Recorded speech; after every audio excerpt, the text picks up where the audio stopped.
Welcome to our program. I'm Andy LeGrand. Today's program will take us safely to new heights.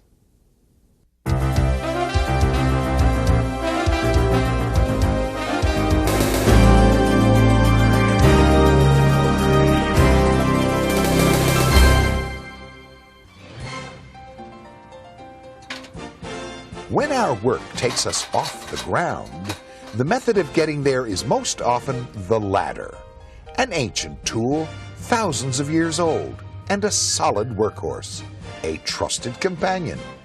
Ladders give us great reach, allowing us to work comfortably at heights well off the ground.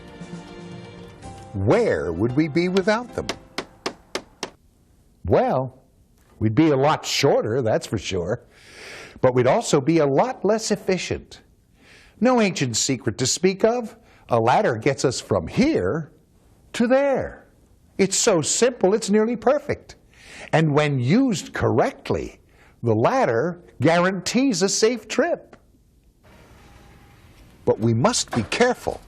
For those workers who forget and leave safety behind them on the ground, there's always the danger of falling, and accidents can lead to serious injury. So let's take a look at the intelligent use of ladders.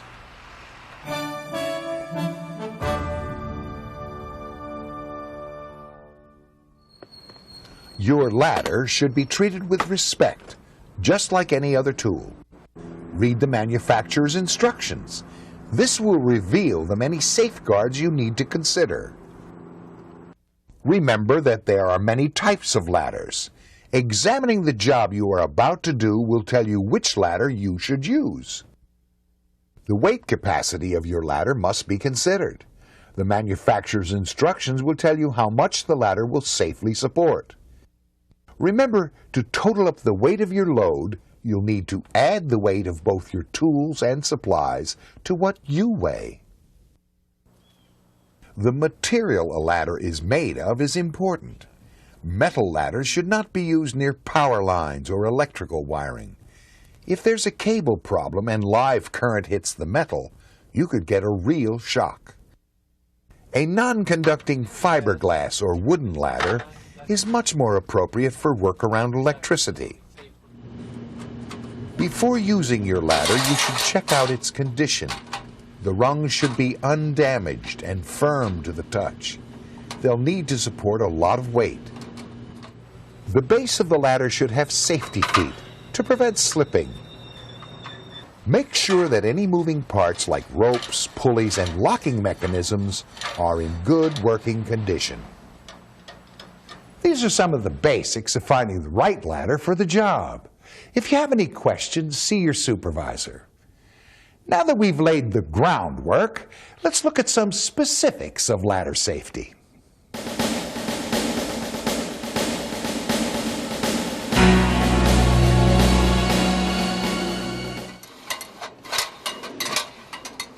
Extension ladders are valuable for reaching very high levels. We must be careful, though, not to pull them up too high.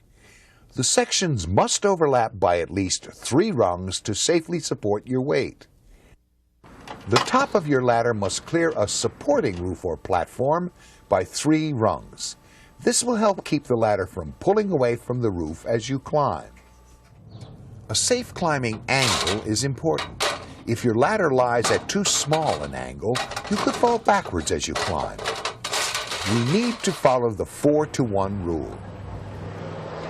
If you're putting a ladder against a wall, for instance, the base of the ladder must be 1 foot away from the wall for every 4 feet of working ladder height.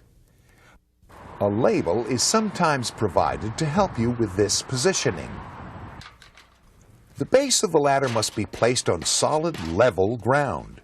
Otherwise, the ladder could tip sideways. If the ladder is leaning to one side, level out the ground with a sturdy board. Use wide boards to steady up a ladder that is resting on soft dirt. Be careful when moving an already extended ladder. Its length could make the weight hard to handle. You could lose your balance. The safest idea is to take the ladder down before moving it. Carry it horizontally and keep the load balanced at your side. If the ladder is too long or heavy, ask someone to lend a hand. Step ladders are generally used for jobs that are closer to the ground.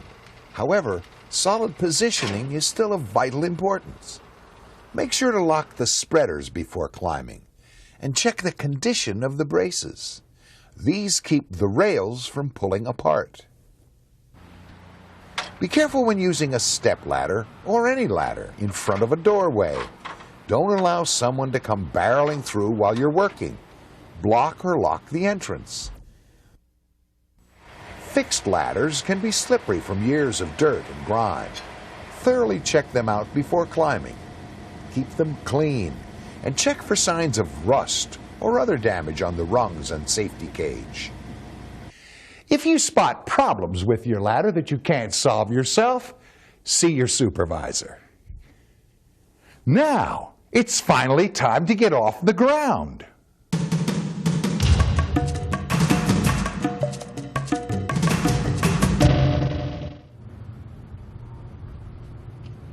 The grip is all important. Check your shoes for oil or other slippery substances. That goes for your hands and the ladder rungs as well. Not having a good grip could mean a nasty fall, tools, materials, and all. When manpower permits, make use of the buddy system. This is where someone holds the bottom of the ladder for you so it won't slip. If you don't have a helper, anchor the ladder at the top with rope. Use hazard signs to keep other workers from bumping into your ladder. The safest way to go up is with a three-point climb.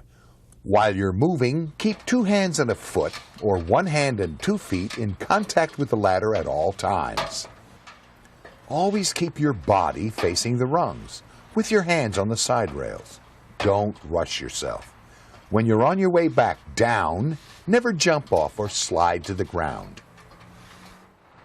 Keeping your weight centered between the side rails will help you avoid a fall. Practice the all-important belt buckle rule. To maintain your center of gravity, simply keep your belt buckle between the rails. You can lose your balance if you're perched too close to the top of a ladder and you lean back. Never stand on the top 4 rungs of an extension ladder or the top 2 rungs of a step ladder. If you need to move higher, then find a taller ladder.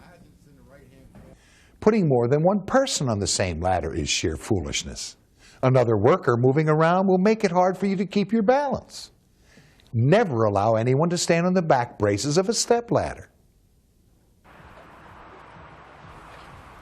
Wear a tool belt to carry up small tools, then wait until you're at the top before hauling up larger tools and materials.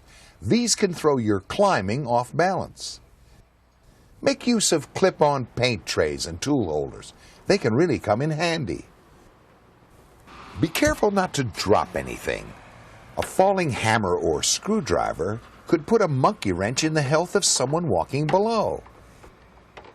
If you're leaving the area, take your ladder down. You don't want unauthorized people or neighborhood kids to go climbing around on it. Some conditions make it unwise or impossible for you to climb. It's just too risky. Here are a few situations that warrant your being grounded. Bad weather is one. It can make climbing a ladder downright dangerous. Rain and wind can threaten your safety. Many illnesses make climbing difficult. They can throw your balance off. Never climb when you're taking medication that could make you drowsy. These situations demand that you keep your feet firmly planted on the ground. But what happens when someone is climbing and an accident occurs? A slip and fall. Well, that's the time when you have to think fast.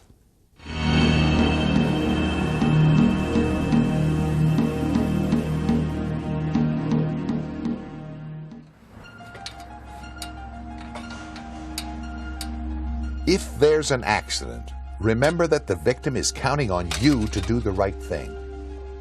A fall can very easily break bones or cause a back injury or concussion. Never move the person unless their lives are immediately threatened by staying in the area. Moving them could make their injuries much worse. Call immediately for medical help.